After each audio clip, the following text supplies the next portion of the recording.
everybody, and welcome back to my channel. I hope you're all doing well today. I hope you're all having a great week. This video is going to be for my friend called the UK Medic. I will link his YouTube channel down below in my video description, and I'll also put his channel name in the title of this video. Today's video is going to be about ambulance staff and what they can do to communicate with autistic people.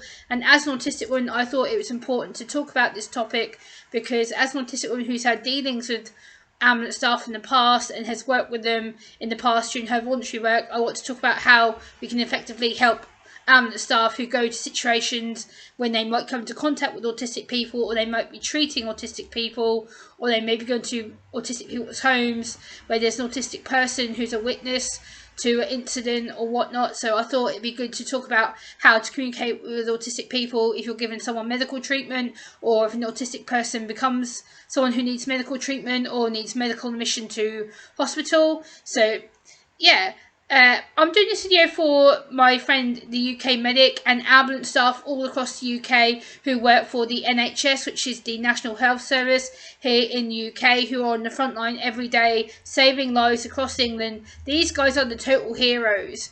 So as everybody knows, or if you may not know if you're new to my channel, autism is a wide spectrum of needs and abilities. You have, say, high function at this end and low functioning at this end. I hate using the labels, but that's the terminology of what it is. So you have independent people like myself up here, and then kind of more people who need care and support on the other end. So that's kind of where the high and low function label comes from. And as a lot of people on the ambulance services have to be very quick to respond to care and treatment to people who may become critically ill, medically unwell, autistic people who may come under medical problems or sicknesses or accidents, you may need ways to communicate with autistic patients who come into your care and treatment, and how you may communicate with them. So I'm just going to give you some tips, tricks and advice which I think would work for you to talk to autistic people or people who care for autistic people. So the first one I'm going to say comes in two parts. The first one is be clear and concise and introduce yourself. So if you have a name label, or you have like a lanyard on with your name in a picture, make sure you show the autistic person a picture of who you are and what your job title is, so it helps to lessen their anxiety and their sensory overloads, because they will be very anxious and they will be very heightened. So that's the first one I'm going to tell you about. Part two to the second point is make sure that you don't have no cologne, perfume, body spray on, aftershave on, because again, a lot of autistic people are heightened to smell, touch, taste, and that may trigger a meltdown or the beginning of a meltdown if you have high scented colognes, perfumes, aftershave, body spray, any kind of deodorant stuff on. Make sure that it is very, very limited or very, very low smelling, because you may set off a meltdown without intentionally meaning to. Also, the next point that I want to say is speak clearly and slowly, explaining who you are. Make sure you have the sirens turned off. If you've arrived at a destination where you are treating someone who's on the autistic spectrum, and you know full well they're going to be heightened to sound, noise, crowds, make sure you take them out of that situation. Turn the sirens off. Make sure the light's off, because that light still flickers, and it will give them a really high anxiety, sensory panic, and it will cause them to panic and shut down and not want to communicate with you. So make sure the sirens are off once you arrive at the property, or if it's at the roadside, or at a highway garage, or if it's at a petrol station, or if it's on the side of the sidewalk or whatnot. Just turn off your sirens, turn off anything that could be noisy because of that trigger situation.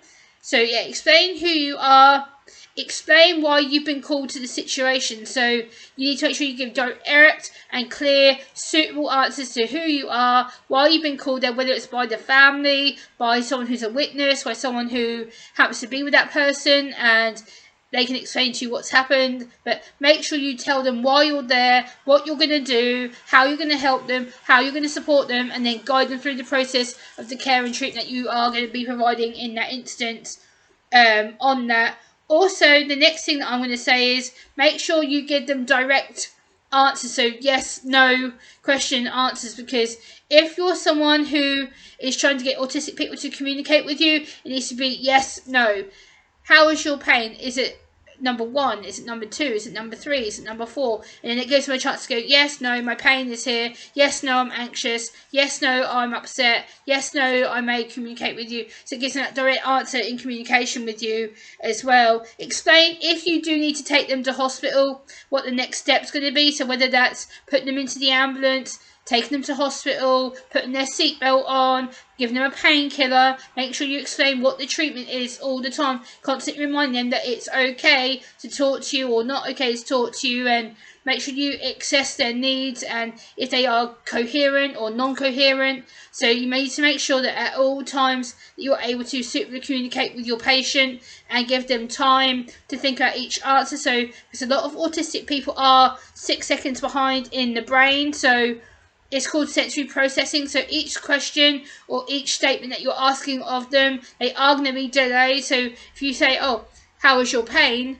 Wait 6 seconds for them to answer and then go, okay, show me where is the pain. So if they can show you, say if it's here, here, here, here, there, like they'll be able to show you visually where their pain is.